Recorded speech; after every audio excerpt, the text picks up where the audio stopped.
So everybody, welcome. We are having a Northwest and Northeast very cool lunch and learn with our volunteers. And we're going to be speaking about bedside vigils. And we're blessed to have a lot of volunteers that are going to basically be the ones with a lot of the knowledge and experience doing the presenting and sharing heartfelt stories and what they've learned in their years of doing vigils. We're really glad you're all here. I am going to ask, not that we don't want to hear from everyone, but it's probably going to be best if we hold any questions or comments until the end, but would love to get in any of suggestions or stories, because not everyone here has done a vigil. So I feel like all of us, and even if you have done one, everybody, you know what, this is all gray. There's no black and white in this gig. So everybody's going to have a different experience and something you can learn. So anyway, but thank you for being here. And I just want to introduce the other managers in case you haven't, or the coordinators. Sorry, Kathy's the only manager. Oh yeah, let me say that. Kathy is very sorry. She had an emergency come up that was way important. But she's fine, but just really sorry she can't be here, and we'll see what you guys are driving it anyway, so it's good. And anyway, so I want to address the other coordinators and introduce. So Christy, go ahead. Hi everyone, it's really nice to see your faces. I'm the new volunteer program coordinator for Alpena. I started a few weeks ago, so I've met a few faces at the last Lunch and Learn in October. So it's really nice to see everybody, and hopefully I get to see some faces face to face sooner than later. And hi everyone, I'm Angela Shook, and I'm the volunteer program coordinator in Gaylord and Charlevoix.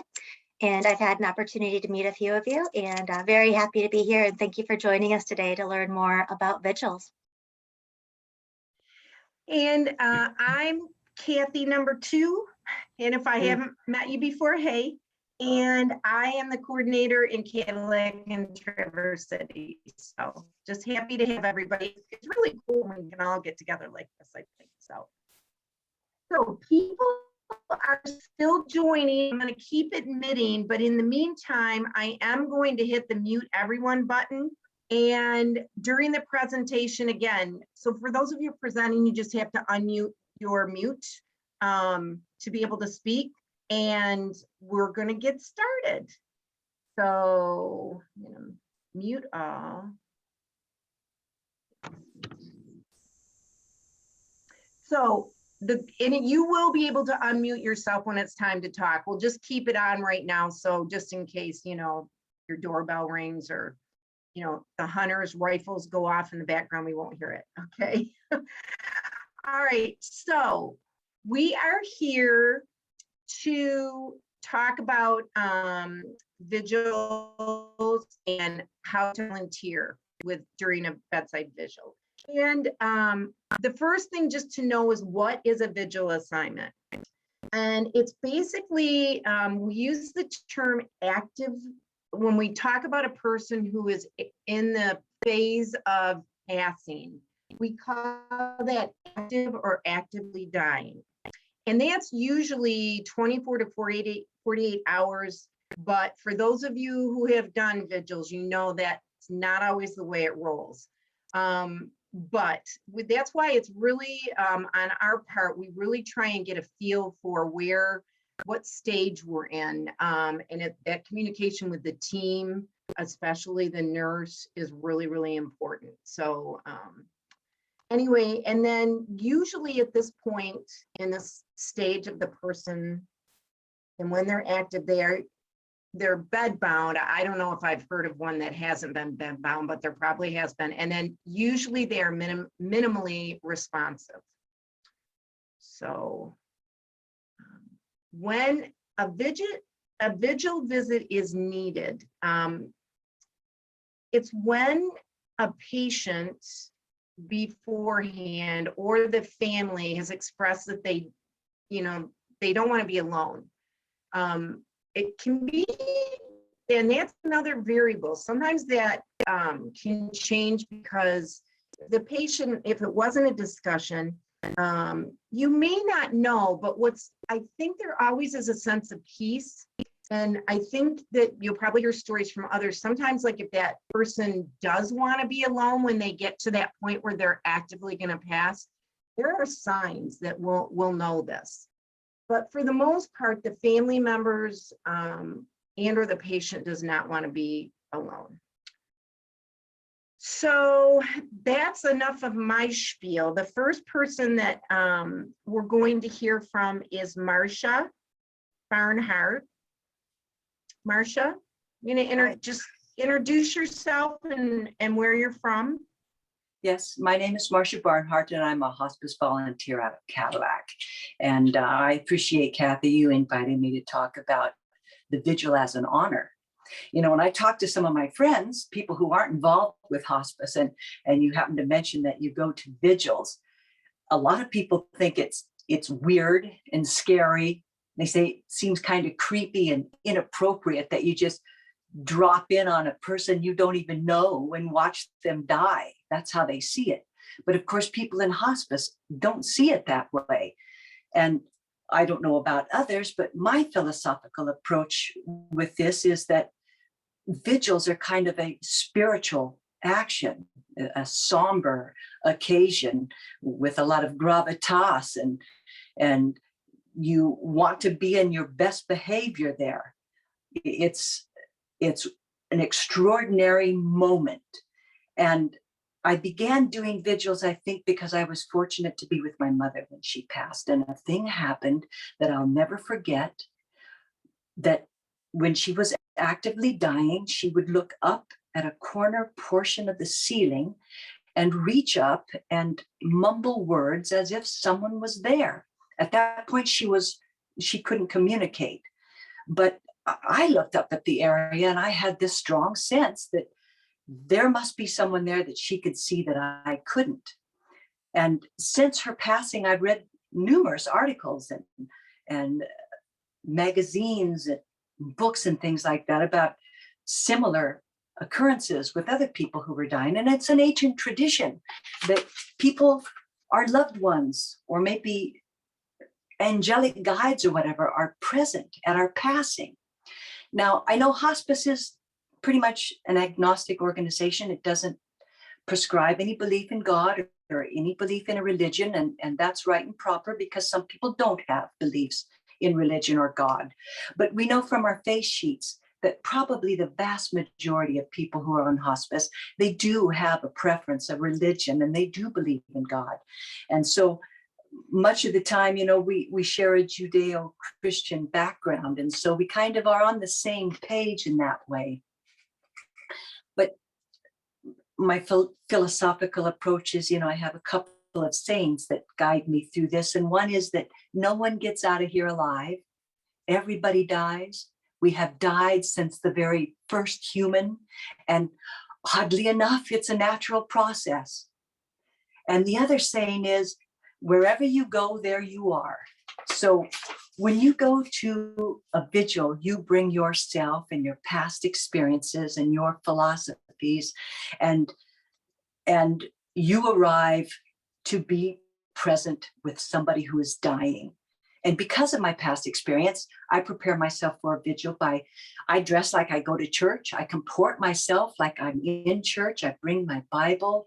I listen to music that will put me mindful and peaceful and calm before I go to where they are. And I bring my best self because a vigil is an honor where you are going to experience a once-in-a-lifetime event. You're born once in a lifetime and you die once in a lifetime. And this is an extraordinary moment. Being there is an honor. Now, when we show up there, we're not just dropping in gawking at someone dying. We have been dispatched. We are legitimate. We have purpose. There's meaning, and we're of service at this point. And we all know that dying is a mysterious, sacred thing, and it engenders awe and reverence. And it's my belief that at this time, you can almost be assured that when you are there with a dying person, you are in the presence of angels. You are in the midst of angels. I think when people die, they go off with angelic beings. And I think many of us do believe that. So, you know, I could be a goofball, but when I'm there at a vigil, I could very well be in the midst of the angel of death, and I'm going to be on my best behavior. So what I do is I try to bring a loving presence and a calmness. I will soothe the brow of that person with a cool cloth. I'll talk to them. I'll read the Bible if that's their background. But everything is done with a prayerful, mindful, somber, quiet, reverent approach. Being fully present when a person is dying is our service. And at that point in time, lastly, I'll say that I kind of think of this as when you drop in on somebody dying, you're coming to this room that's usually quiet and the lights are low and the staff comes quietly and they're checking on this person who is peaceful typically and semi-conscious. And they tell little stories about what they know of them and little things that they've done since they've been there. And it's kind of like you're in this little cocoon. And the beauty of that is that this cocoon equates to a transcendence, just like a caterpillar is in a cocoon and it kind of comes forth and it's no longer earthbound. Now it flies and it's free of these earthly constraints. And that's how I see the vigil, is people being able to be delivered up out of pain, no longer earthbound, and to be present at that is an honor. Amen. Thank you, Marcia. That was awesome. Okay, next we're going to have Maggie. And Maggie, I'll let you introduce yourself and just do your part. Okay, thank you. Maggie Mashad, Alpena. I've been a volunteer for 19 years with Hospice of Michigan. And I started sitting vigils probably, I'm going to say almost 15 years ago. And I had some experience with family with vigils and hospice before I became a volunteer. So I had been with my husband and my parents when they died and a close friend. So I was probably a little better prepared than someone just freshly stepping into this. I've got some bullets here from the other Kathy.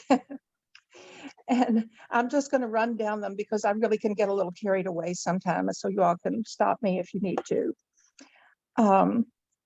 I think what it takes to be a vigil volunteer is, first of all, not being afraid that someone is going to die in your presence, because it is, as Marcia just said, quite an honor. And I would add one thing to her point was, I don't think anyone ever dies alone, regardless of the hospice volunteer sitting with them. And it's very, very poignant, very special, very much a privilege to be there in that room with someone. And another thing I think on being a vigil volunteer is you need to have the training. You need to know what the managers can tell you about the signs and symptoms of dying. And I read Barbara Carnes's books several times. I have them on my Kindle. If I see something that I don't understand, I'll look it up in her book and refresh my memory, or I'll make a note and I can call the hospice coordinator and find out what I'm seeing.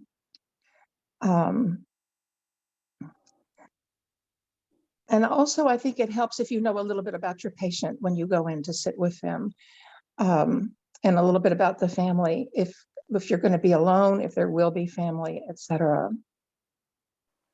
I was asked to give a few examples of what a visit was like.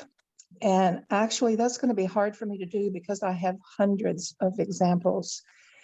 Not one vigil has ever been like another. Everyone in this world handles their own personal death individually. It's there are some common things, but it's very, very different every time. So sometimes I get caught by surprise and I really don't know what's going to happen next. But at least I know that I can call and find out what's happening. And it's important to know that you can do this at any hour of the day or night. I've had to call hospice for my husband at 2:00 in the morning, and it turned out to be an incredibly beautiful experience for my husband and for me. And I know that you can do this. It just seems strange. Sometimes you'll have family present, and you are there for them as well as for their loved one. And you'll find that they are sleep deprived, stressed, and probably haven't eaten or had a calm personal moment to themselves for several weeks, perhaps. They'll ask you questions.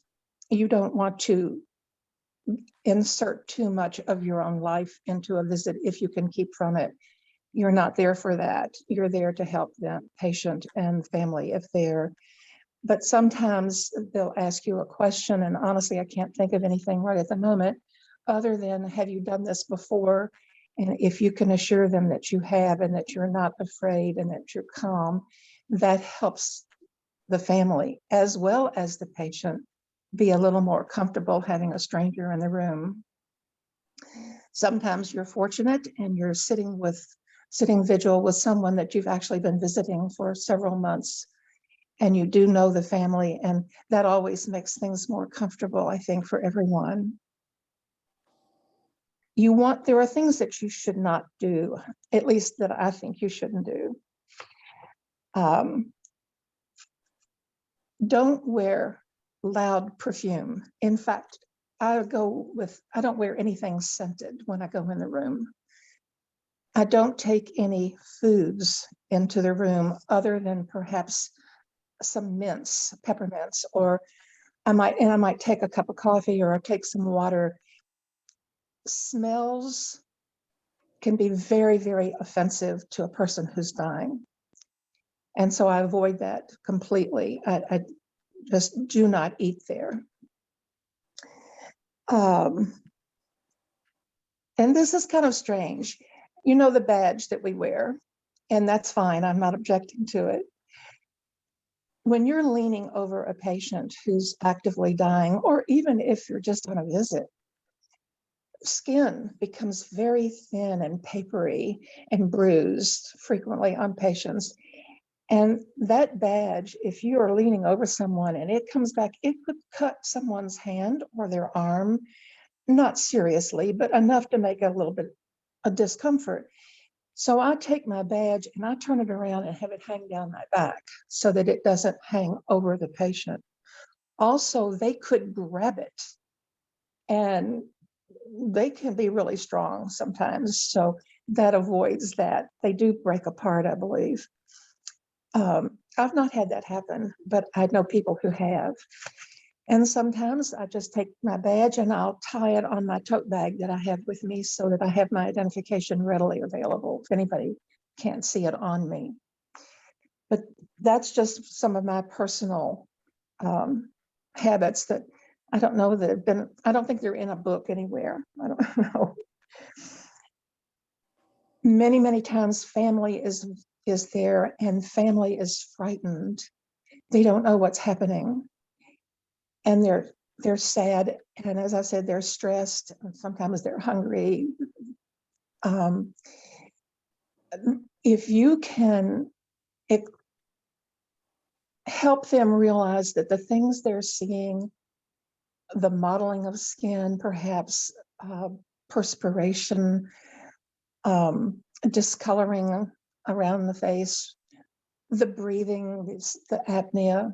If you can explain these things, that yes, this is a normal process, then the family will calm down because it's okay now. Okay, so this is all right. If you have the hospice book in the room and they haven't read it, it's nice to get that out and go through some of the signs of approaching death, just to make that family member more calm and thereby making the patient more calm. I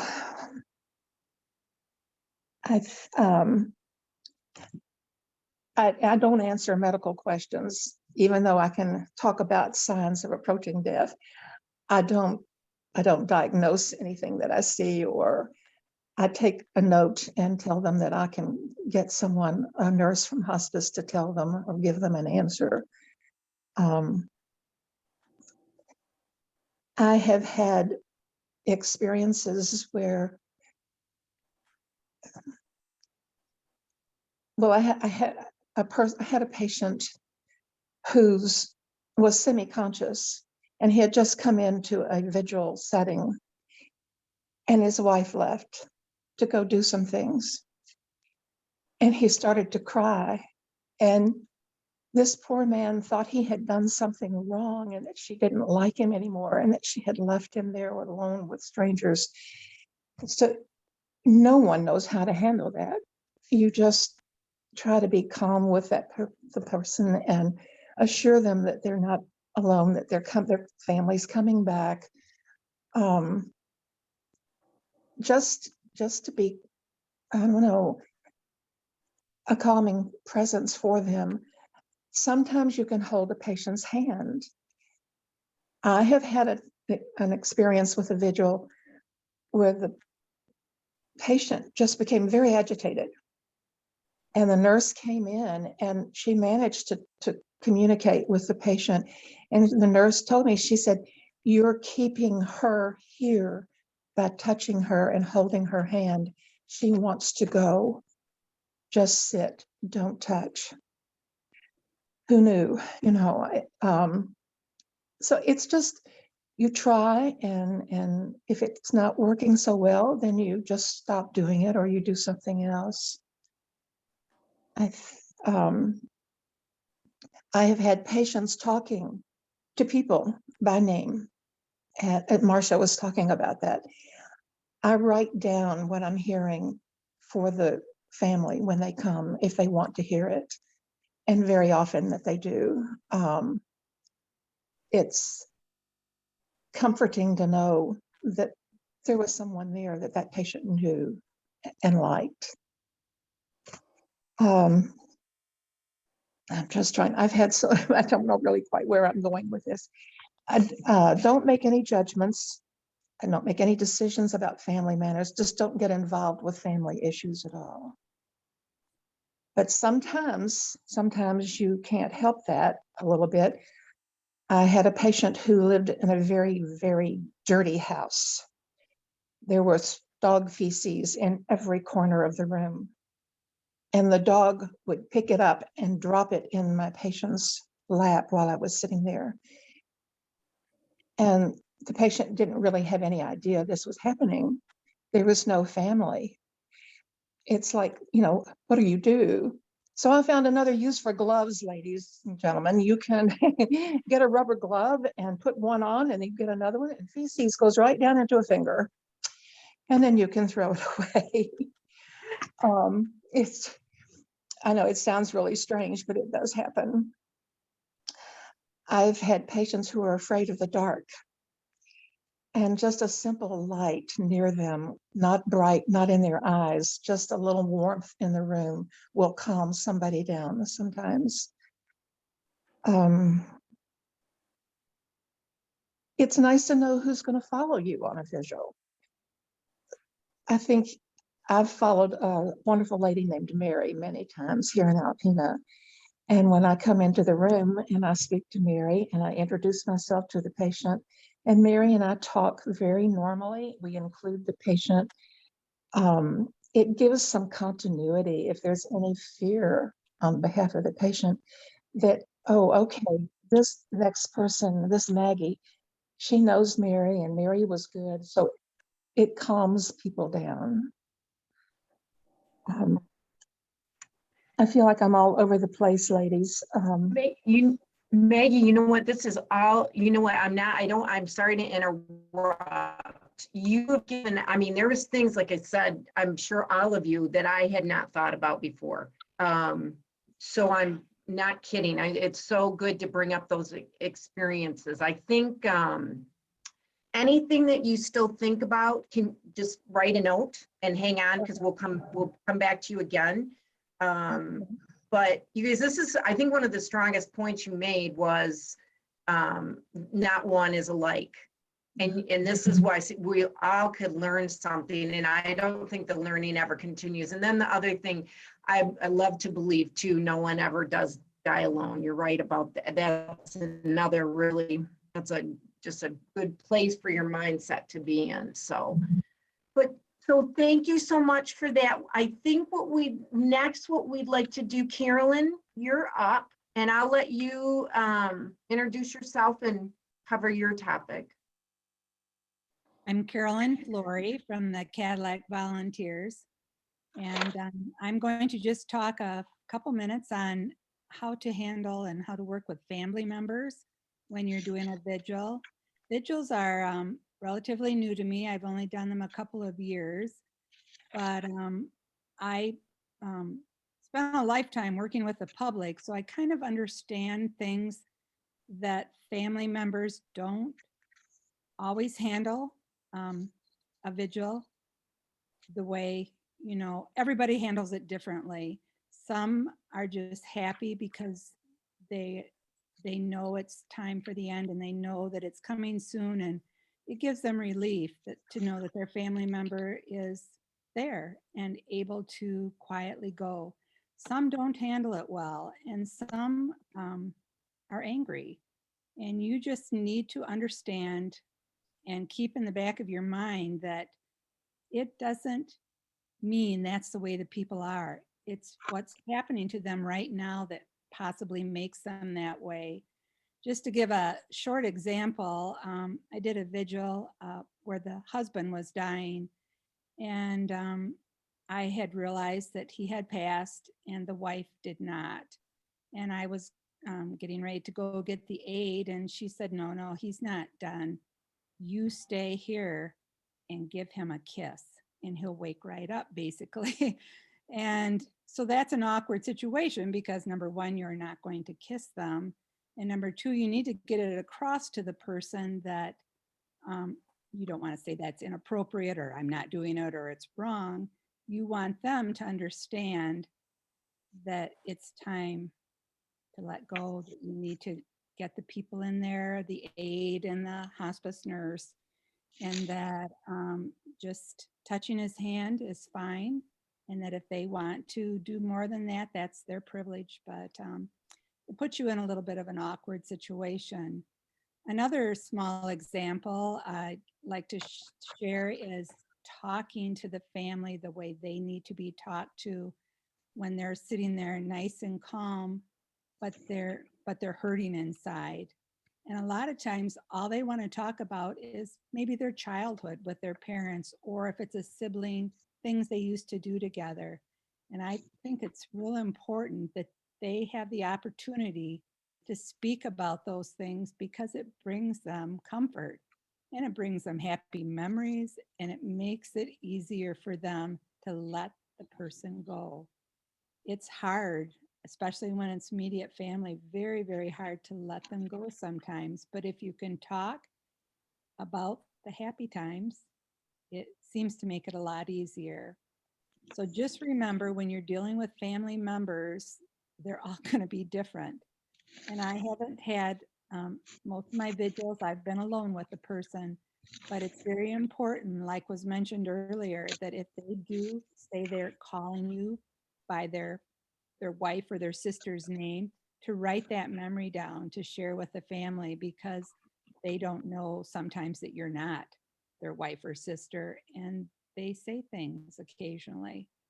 So just understand and be there for the family. Thank you. You, Carolyn, that was great too. And again, another good advice. So I love the, meeting, again, it's kind of the hospice saying, we meet people where they are. That means the patient, the family. And I love the kind of reminiscing about the happier times that can help relieve maybe some of the tension in the room when someone's losing a loved one. So that's great advice. Okay, next we have Sue. Where are you, Sue Bourne? You might be on the other screen. Oh, there you are. Sue, go ahead and introduce yourself and the advice that you'd give to any of the newbies that haven't done a vigil. And you want to unmute yourself, Sue. Got it. There you go. I'm Sue Bourne from Traverse City. I've been doing vigils, I don't know how long, but had unfortunately practice with family and friends. And so I didn't come into it blindly. I think that would be, for me, that would be hard. I don't know what that would be like. I was very familiar with the process and what it's like and what I learned, and why I came, that's why I came to hospice, is miracles happen. It's just an astounding time. It's very sacred, in my opinion, and it is such a privilege to be a part of that, because basically you don't know this person, and yet you are there at the most important time of their life other than being born. And so it's, to me, it's extreme privilege and an honor. Uh, and each one's different. Everybody is different. So I go into it. It's so helpful for new people. I mean, if you don't know them, learn as much as you can before you even go in the room. Those messages that Kathy sends to me, that, I mean, the nurse's notes, anything you can glean beforehand is really helpful. And then when you walk in, you can scan the room and usually take a minute. And particularly if a volunteer is not ahead of you, sometimes, like I said, that's great because they can kind of fill you in. But otherwise, take a minute and look around the room. You'll see pictures, a lot of times pictures. You can kind of picture up what they're like, and before you sit down. And I also very, very careful how I introduce myself, not to scare them, or because until then, I think you guys said it's really quiet in there. It's usually dark. And you don't want to startle them, and you don't want to disturb them in that way. But I don't, so I try to be as respectful as possible, but tell them who I am and why I'm there, and that I'm near them. And the holding hands thing, exactly. Some people like holding their hands, and sometimes they're very busy and they don't want you holding their hands. I always think that they're in there working. It's a hard job to get out of there. And I feel that's what they're doing. I don't feel they're alone ever. I have seen my own relatives do this, where they look in that corner of the room and they're talking to someone, or they'll reach out, big grin on their face. And I've also had relatives tell me I was sitting on their father. Get out of there. You jump out of the chair. Okay, sorry. But it's you feel it in there. It's very, very spiritual. And what else can I say about? I would say, I totally agree about food, but even coffee. Coffee can make people feel so sick. For myself, I just bring a bottled water if I absolutely need it. I usually don't. I also bring a Bible. It's not everybody's thing, but I do. And if I know that person is a faith that I can relate to, or he can relate, or she can, then I might share a passage. I might not, depending. But it's with me to be read. And I also try to gauge everything I can to think about what kind of music they might, very soft, but still I try to think, okay, You know, would they like a little bit of Frank Sinatra, you know, or if they're a cowboy John Wayne fan, I might put on a little bit of soft country. I try to do that, but not make it obnoxious, because if they really don't like it, they're stuck with it. They can hear everything. So, and then family, I've been with family. It's great to bring them out and say, and because you don't know the patient usually, so you can say, you know, would you like to tell me a story about, you know, so and so, and can you tell me one of the best things that you can remember, or your great memory, or share what they were like? And in my experience, they love that. I mean, they want to share, and they'll tell you all about, and then they start bantering. If there's more than one, they start telling stories between each other. Oh yeah, remember the time, you know, and it breaks it up, and they like that. And it's and sometimes they are upset. I don't have a problem hugging them. I don't know if we're supposed to, but they so far haven't been pushed away. But they need it. They're lost. So, and then also I remember when if you're new to it, and the family's in there, I'm really careful about how I approach their loved one, because sometimes, you know, you think, I don't want them to think, hey, you don't have the right to do that. Don't touch my dad. Don't touch my mom. You know, so I'm really respectful of that too. Try to gauge where they're at. That's another good one I hadn't thought about. When you're in there, and even just, you can ask the family, you know what I mean? Is it okay if I do this or whatever? That's a good idea. A Yeah, really good idea. Yeah. usually I'll tell them, do you mind if I introduce myself to your dad, to your mom, to, you know, I'm just going to tell them who I am, and, you know, and I just don't go there unless they're more comfortable. No, but So that's another new one that I think is a great, with family being there. I think that's great. Mhm. So, And um, I wouldn't hesitate to call that call bell if you have any questions or you're concerned. They do get fidgety, and for new people, it might really startle you. So, and they can be really strong, like she's like yeah, Maggie, but they can be really strong, and so it's not a problem to call for help, and just have them reassure you it's all right, or take a look at the patient if you think they're in pain, if they're right, grimacing, um, right. call. Yeah, That's what they're there for. that's why that, you know what, somebody is, and when they're happening, they're usually, a lot of times they're at a facility and there would be somebody there, you can go and get their help. But Mhm. Sue, that's great. Thank you. I mean, that, again, more new stuff. So that's all, really, really good. Even for people who have done them before, I think. Um, okay, next, really quickly, Janet couldn't be here with us today, Stratline, but I'm gonna just share with you, I thought this was brilliant. She actually takes a little bag with her, and we kind of dubbed it her vigil bag. She puts water, a book, you know, again, Bible if it's appropriate, and a flashlight. I thought that was brilliant because, again, if the room's dark and you need to maybe see something.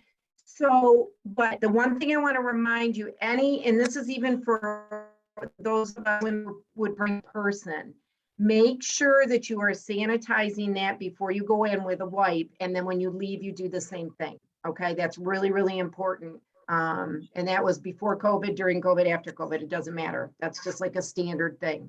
But the vigil bag, I think, is a great idea because if, you know, if it is pretty settled and you need something, and then the water, I love the mint idea too. That was great. So, and then the next volunteer we have is Wendy, and she's going to talk a little bit about music. Where are Yep. you, Wendy? I'm right here. Oh, I see you. I always say music is magic. And I've seen it happen so many times.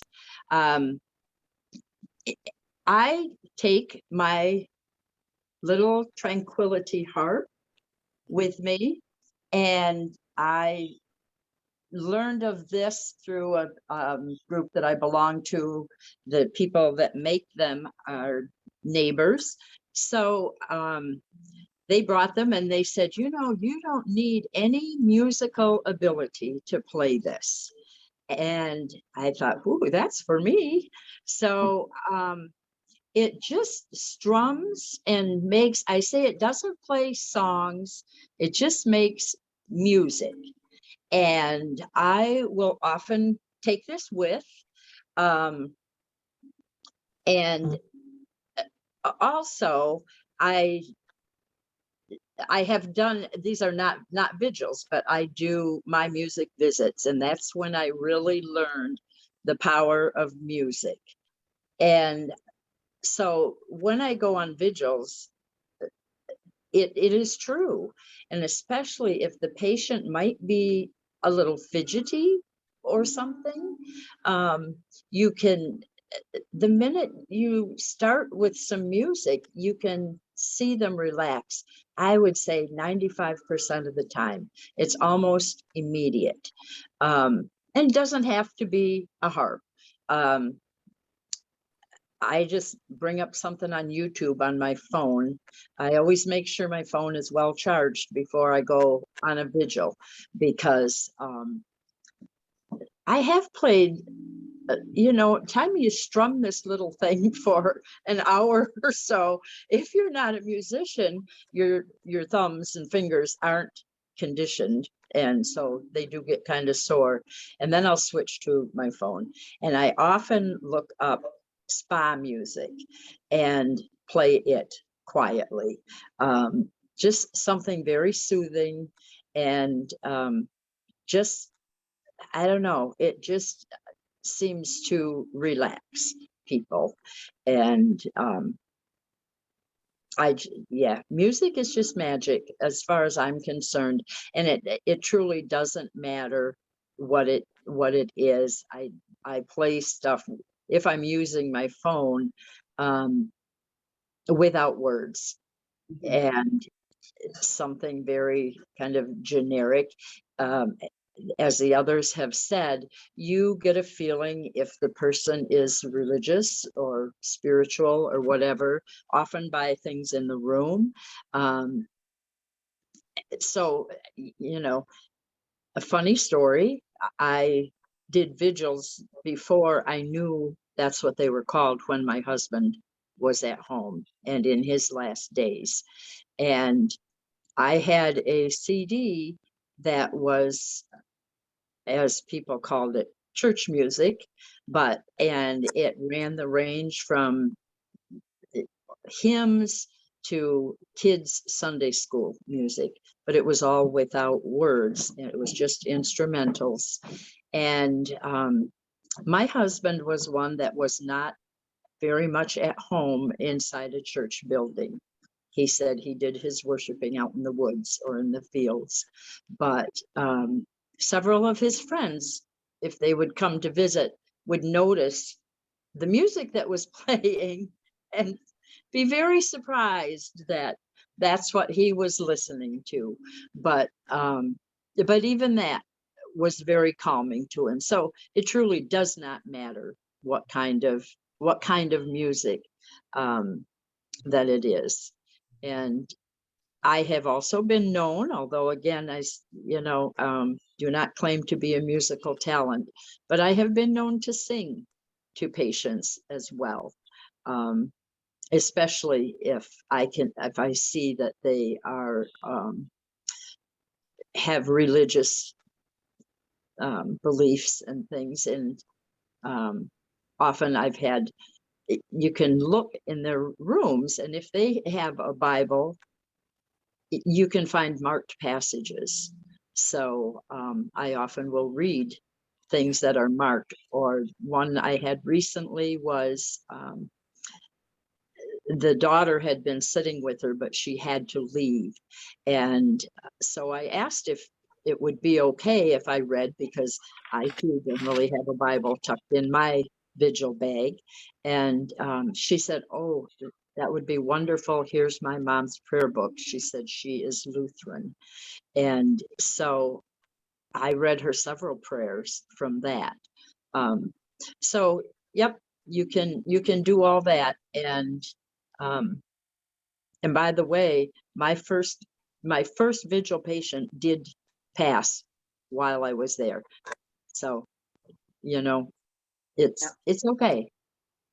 That's a good, you know what, we'll have to, and I think that could be a discussion for a whole nother lunch and learn, maybe I'm serious, but I think we'll Yep. come up. We're gonna, Wendy, thank you so much. And then Angela's gonna be up next, and this stuff's, again, are really important as far as the behavioral physical signs. So Angela, take it away. Wonderful. Thank you, everyone.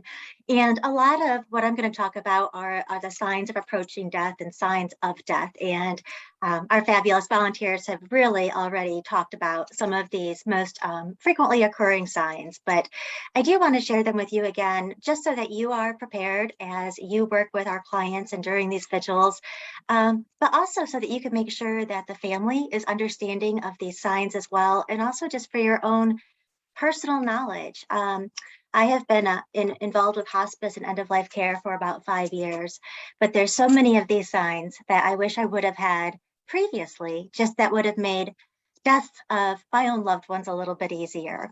I think that we had some really beautiful stories today about the vision-like experiences that happen at end of life. Patients may see places that aren't visible to others. They may speak to people who aren't there or who may have already died. This is so common. I really appreciate what was shared earlier, because it's something that I've seen so many times as well. And I think it's very common for people who don't understand what's happening or who've never been around somebody at this time to just assume that that patient is having hallucinations, or it's a reaction to some of the drugs or medications that they may be taking. Regardless of what your thoughts are on that, talk to the patient again about what they are seeing and hearing, because it's very real to them. Being non-judgmental and accepting of whatever statements they make is so important. I have a really lovely story where this happened one time with a patient in a hospice residence where I was volunteering. And it was a very dreary day. It was rainy, it was cold, and he was very much in the active stages of dying, hadn't spoken much. And he ended up opening his eyes and looking at me, and then kind of leaned past me and looked out the window and just had this beautiful grin, this wonderful smile. And he said, it's just so beautiful. And, I looked around again and thought, well, maybe there's a rainbow now or something, but it was pretty miserable when I came in. And I just looked and I said, okay, well, yeah, it's, sometimes I like gray, rainy days too. It's nice just to be inside and cozy. He goes, oh, no, you just don't get it, but you will. It's so beautiful. And he shut his eyes and passed away. So there's so many times that they see these things that, as we've talked about earlier, it's important to meet them where they are and be non-judgmental and just go along with that. What they may be seeing is a thing of beauty. I really agree with what's been said before, that this is a tremendously sacred and beautiful time of life. I really like what was just been said, and I think, Sue, it was you that said, maybe it was you, get a lot of times the patients may get kind of repetitive in like pulling on things or appear restless and fidgety or reaching out. And you're right, it's just as much of a labor as giving birth is laboring to pass. So you will see some of these things. You will see some of these visions and experiences happening that we cannot participate in or see, but it's so important to be respectful of that. And to understand that they may feel restless and fidgety. A lot of times I do see where they may be picking at their pajamas or picking at the blankets on their bed. And just trying to be there in a soothing, calming presence is all that you need to do for that. Some physical signs of approaching death, and again, these have been shared before, but eyes turning glassy or tearing up.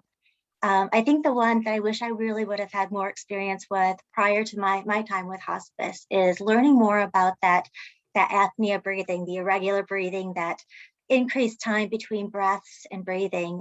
It can sound raspy. People may have even heard it referred to as that death gargle. And it can sound frightening because you're worried that your loved one isn't comfortable, and it sounds scary that they're not breathing well. I think knowing that is a very common sign, that it is just part of the natural body shutting down and not needing that system as well any longer is so important to know and be able to share with loved ones so that it's not as frightening and they understand that's to be expected and it's not hurting their loved one. Other signs of approaching death could be decreased alertness or consciousness.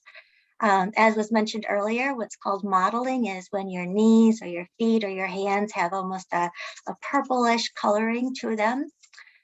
Loss of bladder and bowel control may happen. That gurgling noise in the throat that we mentioned. And even sometimes right before the end of life, we do see a sudden brief surge of energy. I've been around when that has happened a few times, and I've really taken that as a gift of being able to see that person present one more time and maybe even take that time to use energy to say goodbye. And finally, some signs that death has occurred. Obviously, that the absence of breathing, the chest will not rise and fall for at least 5 minutes. You will see relaxation of the jaw with the mouth slightly open as those muscles are no longer able to hold it closed. If you're holding their hands, you may notice that hands and legs or feet will cool or feel cold to the touch and the color will change. Oftentimes there is a loud vocalization as air leaves the body through the mouth and it pushes past the vocal cords and causing them to vibrate. Again, that can be frightening for some people if they have not been around it. So being able to share with the family and loved ones that's natural and okay. Also, it's not always like the movies where you have this graceful, beautiful death. Eyes sometimes are half opened or fixed on a certain spot. And these are all just very common signs of what it looks like to have passed on. And again, I think the more that we can be aware of these for our own education, I really loved what was said earlier about Dr. Barbara Karn's books. I'm sorry, Nurse Barbara Karn's books. They are so incredibly helpful.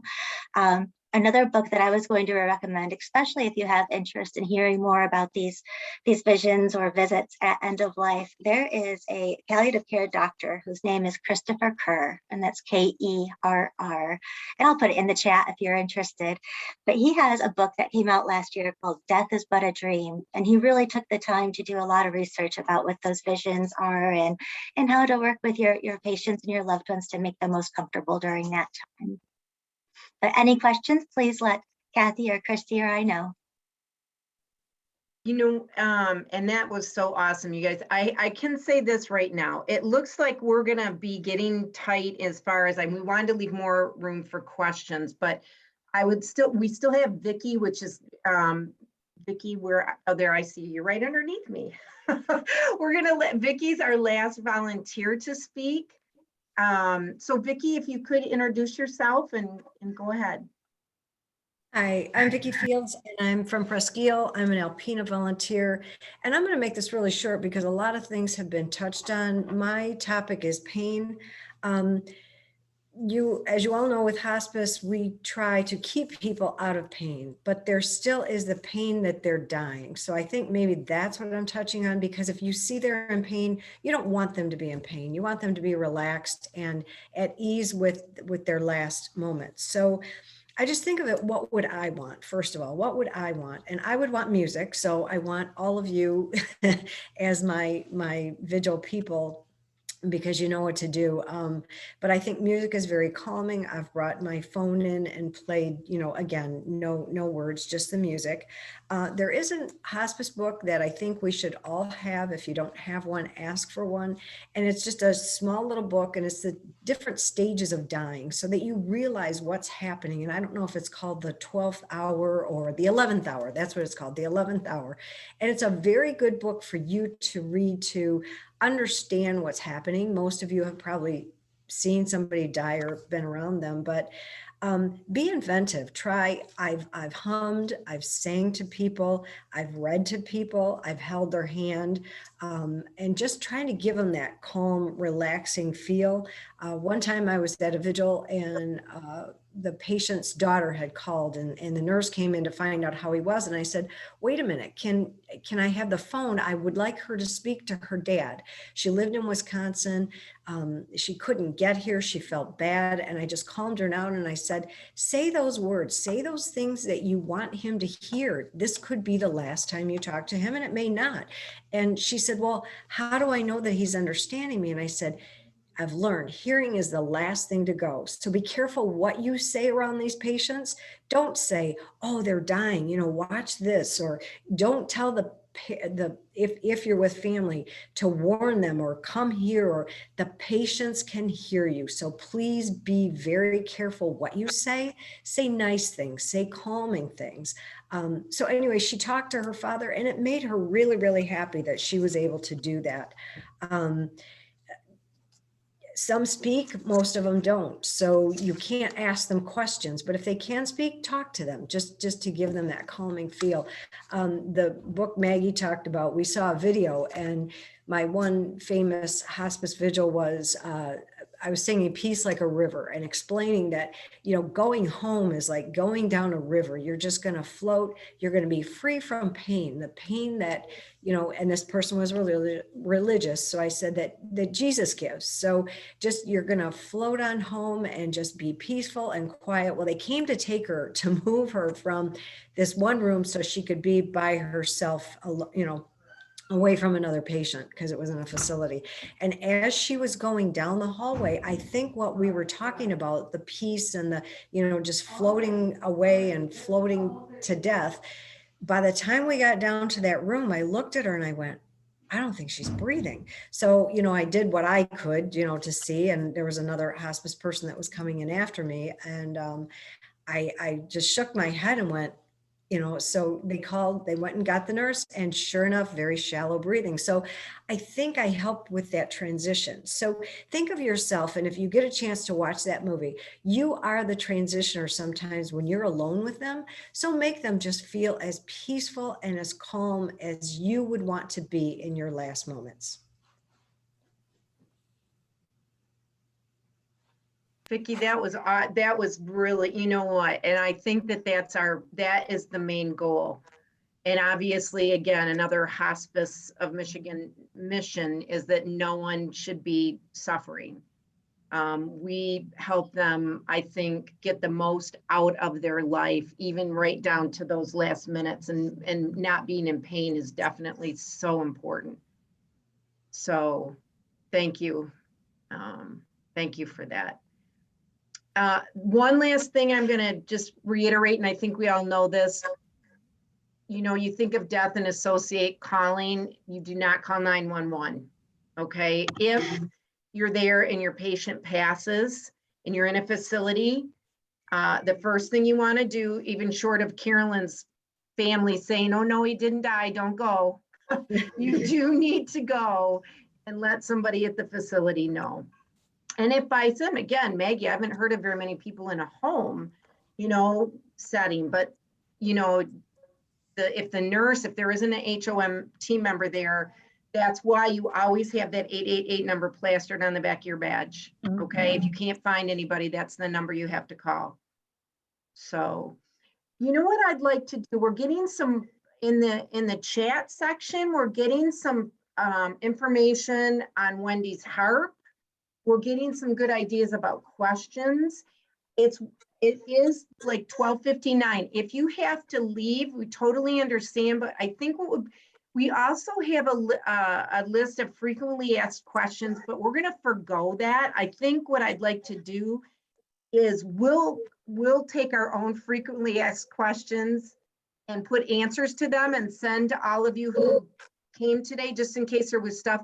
But if anybody has anything that they want to add, if you're familiar with how to add in that chat box, when you're on Zoom, if you see in your screen a little, like it almost looks like a little cartoon balloon that says chat, you can actually type any comments or questions you have in that, and we'll be able to grab that and share with everyone. And then I guess if I'd really like to see, it's a little bit hard for me to know how to do does anybody, if you can hold your hand right now, if you have a question or a comment, Maggie, go ahead. I wanted to say this, Kathy Leader wanted me to mention this. I had an experience with my husband when he died, and the hospice nurse came to the house, and that slack jaw was there and that we were all in the room. And the hospice nurse took a washcloth, a dry one, and she rolled it up and she put it under my husband's chin. She took the pillow and raised his head just a little and his mouth closed. And it was an incredible help to be in the room with him after she did that. And Kathy asked me to please mention that to you all. I don't know if the hospice nurses do this all the time, but it's, you know, it's just something to remember. And you know what, Maggie, I think it's important, and someone else touched on it too, as far as, and I think Angela, it was you, and I know one of our volunteers asked about this before, when sometimes, unfortunately, the passing isn't as peaceful maybe as we would like.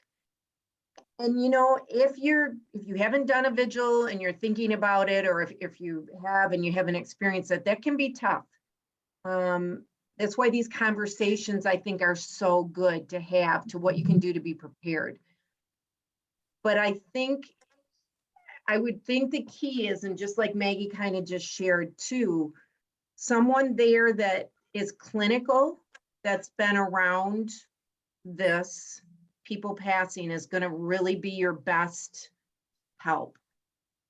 So you don't ever want to hesitate to reach out if you feel that that patient is not passing peacefully, be it pain or even just a simple mouth being open. I feel that that's really, I feel we hear more peaceful stories. Okay, so just to not be afraid of that, I really feel, and that's especially where hospice, that's one of our missions, and our main missions is make sure everyone's comfortable. So don't, I mean, if you have some hesitation about that, don't hesitate. If you have hesitation, don't hesitate to talk to any of the other, volunteers you're friends with, any of the coordinators, or Kathy, number one. Okay, that was a really good. Anyone else have anything?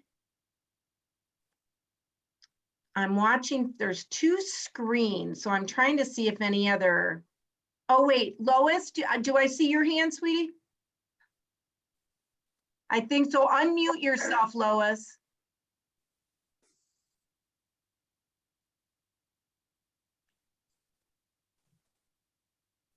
There you go.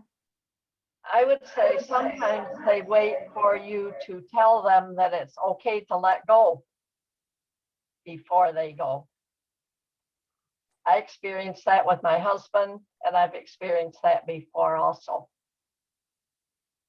That is another very good piece of advice. And depending on what the situation is, if they need to hear that from anybody, if the family's there, obviously that would be the person to say that to them. You know what I mean? But you're in some situations, there could be a vigil because the patient has a guardian, there is no family. That's a lot of time when vigils get called. So, but that was great. That was a great comment, Lois.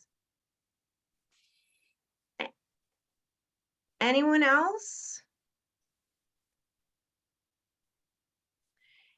And then I'm not seeing any other hands go up, but again, I'm gonna, we'll probably, Christy and Angela and I will stay on here for a minute to review the notes. Do you, Angela or Christy, can you think of anything else that maybe we wanna mention before? No, I think that we've covered a lot in 1 hour today. I think it's always great to remember to, I like what someone said earlier about the hearing is the last thing to go. So remember that and speak to your patient directly, not around them or about them. And be conscious that a lot of times people like to be alone when they pass. So even if you are sitting vigil or the family's there nonstop, sometimes it's when somebody leaves to go to the bathroom and comes back that person is gone. So don't feel bad if they leave when you're not there. It's very okay that sometimes people pass on their own. So you know what, I am seeing some more notes come in, so please don't hesitate. I'm gonna just add one here, and this is a good point. I'm seeing this is from Alan, and it said, will we touch the patient to add a pillow or a cloth under the chin, or is that for clinical to do? The whole touching and hugging, no kissing, okay? And you have to have your mask on. It's a vigil. You cannot avoid that. And I know we just had a Traverse City patient that all the volunteers provided so much comfort because they could sense, and it was appropriate. As soon as they reached out to hold the hand or rub the back, the patient calmed down. So that being said, you know, and again, in this era of COVID, you're going to have things like the hand touching, the rubbing. I would suggest anything that you are not familiar with. And I think too, something like, again, it's good that we know this now, but most instances will be in a facility and there will be someone to ask about that. But it's a great thing because you're the one in the room observing it, and you let that other clinical person, you know, you get them and get their help. So that's a very good question, but anything that's going to do physically short of that gentle comfort, please try and get someone else to do something as of that. I think too, and I'll just reiterate, when we're doing any touching, make sure that you're sanitizing. I get, again, we may not want to be wearing the rubber gloves holding a person's hand, but just please, please, please sanitize before, sanitize after, you know.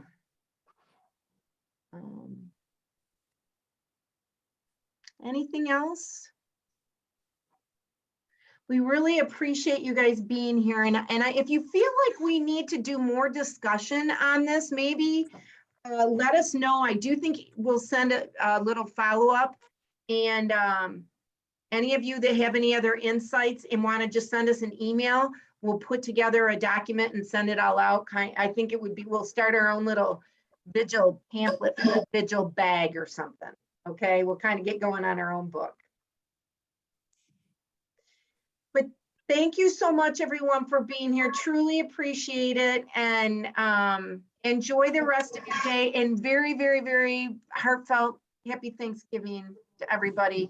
You guys, we are so, like, you just all rock. Thank you for everything that you guys are. Thanks to all of you who help us. Yes. Yeah. Okay, everybody, take care. Eat a lot of turkey and stuffing and gravy. Oh, you beat me. I was going to say gravy. I'll say pie. We just, yeah, there you go. We just talked about the gravy. What the heck? We can put gravy on the pie, right? Pie. Thank you so much for the comments too. iPhone, I don't know who you are. Who are you? iPhone. Oh, that's Sorry, probably you're Gail. on there. That's Gail. Oh, hi. It is Gail. Hi, Gail. I thought maybe it was you. It keeps renaming me iPhone. It did this yesterday too. I'm like, what? Okay, How you so doing, It's Gail? good, but here we go. thank you so much for your comments, though. I saw those coming across, and it'll be good for Wendy. There was stuff on the harp, so that'll be really good. So thank you for Yeah, sending you're that. welcome. Yeah, And thank you for your beautiful. Go ahead. I just wanted to, for folks to think about the fact that music can be connected to positive as well as negative, Yeah. especially with memories. And so unknown or maybe classical music, even there you have to be kind of mindful of what you do know about the patient and what you don't know. So it's kind of like taking the Bible with you and using it when it's appropriate. And I absolutely, hearing is the last thing to go. And the music can actually keep them very present. And that's one of the problems. It may have been their favorite song, but if they're in the very active, long end of active dying and you play their favorite sweetheart song, it may have the opposite effect of what the intention was for it. So it's something to be mindful of. So Is, you know, This- being so this is- present and observant. Maggie, were you going to say something? No, I'm sorry. No, but Gail, I appreciate it. We'll share those, and Wendy, that'll be interesting for you because there was some other HARP info. So we'll grab all those notes and put them together. say hello to Jerry and Marilyn for me. I got my first real harp from them. So yeah, Wow. yeah, they're Very. awesome people. But I have to go. Thank you. Incredible meeting. You really put together a lot of important things we needed to hear. Thanks, Thank you Gail. Thanks so for coming. much. Good to Thanks. see you. Bye. Good to see you.